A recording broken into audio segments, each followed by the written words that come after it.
सभी साथियों का नमस्कार। आपके अपने YouTube चैनल में सभी मित्रों का स्वागत है। आप देख रहे हैं कर्म समाचार न्यूज चैनल के माध्यम से लेटेस्ट जानकारी अपडेट। केंद्रीय कर्मचारियों को तोहफा, महंगा भत्ते में इतनी बढ़ोतरी की घोषणा होने की उम्मीद, दिया एक ब्रेकिंग न्यूज। केंद्रीय कर्मचारियों को तोहफा, महंगा भत्ते इतनी बढ़ोतरी। और यदि आप हमारे चैनल में पहली बार विजिट कर रहे हैं, जितने भी साथी कर्मचारी जुड़े हैं सभी से मेरा निवेदन करना चाहता हूं, यदि आप हमारे चैनल में पहली बार विजिट कर रहे हैं, चैनल को सब्सक्राइब जरूर करें। और अधिक जानकारी जानने के लिए सरकारी की वेबसाइट के माध्यम से भी जुड़ सकते हैं। तो चलिए लेटेस्ट जानकारी जानने का प्रयास करते हैं। दिया एक ब्रेकिंग न्यूज। रक्षाबंधन के पावन और पूर्व देश के लाखों केंद्रीय कर्मचारी के लिए सुखद समाचार, प्रत्याशा बढ़ रही है। सातत्यनाई के अंतर्गत जुलाई से दिसंबर 25 की अवधि के लिए महंगा भत्ते डीए वृद्धि की संभावना प्रबल हो गई है।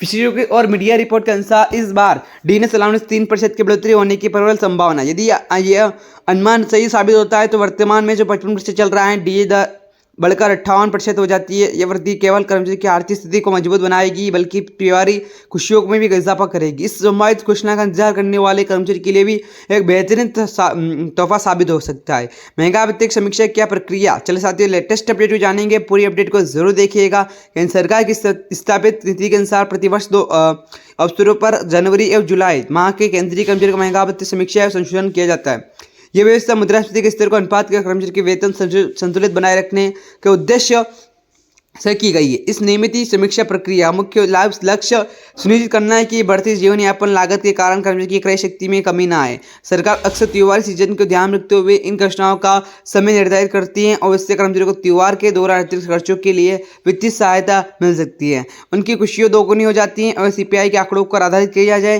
तो महंगा भत्ते की मात्रा निर्धारित करने के लिए श्रम एवं रोजगार मंत्रालय द्वारा प्रकाशित all Indian company price index industrial workers के आंकड़ों पर उपयोग किया जाता है। जून 2025 के लिए सूचकांक 45 बिंदु पर पहुंचा और महंगा भत्ते बढ़ती दर को दर्शाता। पिछली बार महीने जबकि जुलाई 2024 से 25 के अवधि के लिए इस सूचकांक का औसतन 143.6 रहा था। आंकड़ों के आधार पर तकनीकी गणना के अनुसार डीए दर 58.5% तक जाने की संभावना, परंतु सरकारी की परंपरा अनुसार इसे गोल संख्या में लागू किया गया है। इसलिए 3% की वृद्धि के अर्थात कुल 58% की संभावना प्रबल मानी जा रही है। आप देख रहे हैं कर्म समाचार न्यूज चैनल के माध्यम से लेटेस्ट जानकारी। और यदि आपने अभी तक चैनल को सब्सक्राइब नहीं किया, चैनल को सब्सक्राइब करें। सातत्यन आयोग का अंतिम चरण वर्तमान समय में केंद्रीय कर्मचारी सातत्यन आयोग की सिफारिश के तहत अपना वेतन भत्ते प्राप्त कर रहे हैं, जो 1 जनवरी 2016 से प्रभावी हुआ था और 31 दिसंबर 25 तक की अवधि के लिए वैध है। इसके पश्चात 1 जनवरी 26 से 8वीं तनाई की सिफारिश लागू होने की प्रत्याशा।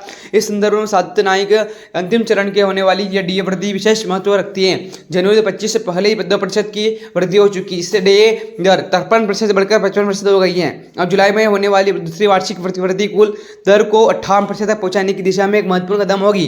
त्योहार सीजन से पहले घोषणा की संभावना, यदि केंद्र सरकार की ओर से अभी तक कोई आधिकारिक बयान या घोषणा जारी नहीं की गई है, किंतु पूर्व के प्रवृत्ति और पैटर्न का अवलोकन करने पर स्पष्ट होती है कि सरकार त्योहार अवधि के दौरान इस प्रकार की योजनाएं करने की प्राथमिकता देती है। रक्षाबंधन, दशहरा, दिवाली जैसे महत्वपूर्ण त्योहारों पूर्व इस प्रकार की योजना कर्मचारी के मनोबल को बढ़ावा देती और उन्हें त्योहार खुशियों के लिए अतिरिक्त वित्तीय सहायता प्रदान करती है। कुछ मीडिया रिपोर्ट सूत्रों के अनुसार दावा किया जा रहा है कि सरकार रक्षाबंधन के आसपास किस को समाचार की योजना कर सकती है। यह समय सीमा केवल त्योहारी माहौल के अनुकूल होगी, बल्कि कर्मचारी अपने परिवार के साथ त्योहारी मानने के लिए बेहतर वित्तीय स्थिति भी प्रदान करेगी।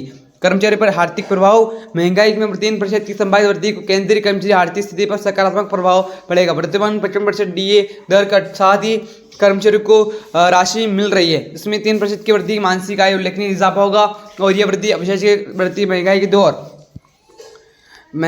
दौर जो कि कर्मचारी क्रय शक्ति को बनाए रखने की सहायता होगी। परिवार, जिम्मेदारी, शिक्षा, स्वास्थ्य और अन्य आवश्यक खर्चों के लिए भी अतिरिक्त राशि राहत प्रदान करेगी। इसके अलावा त्योहारी खर्चों के लिए भी यह स्वागत योग्य वृद्धि होगी। कर्मचारी के लिए यह एक केवल आर्थिक लाभ है, बल्कि उनके जीवन स्तर को सुधार भी का भी एक माध्यम है। साथियों, आपने जाना होगा इस चैनल के माध्यम से लेटेस्ट अपडेट। और यदि आप हमारे चैनल में पहली बार जुड़े हैं, सभी से मेरा निवेदन करना चाहता हूं, यदि चैनल को सब्सक्राइब नहीं किया, चैनल को सब्सक्राइब करें। अधिक जानकारी जानने के लिए कर्म समाचार न्यूज चैनल के माध्यम से बने रहेगा। जय हिंद, जय भारत।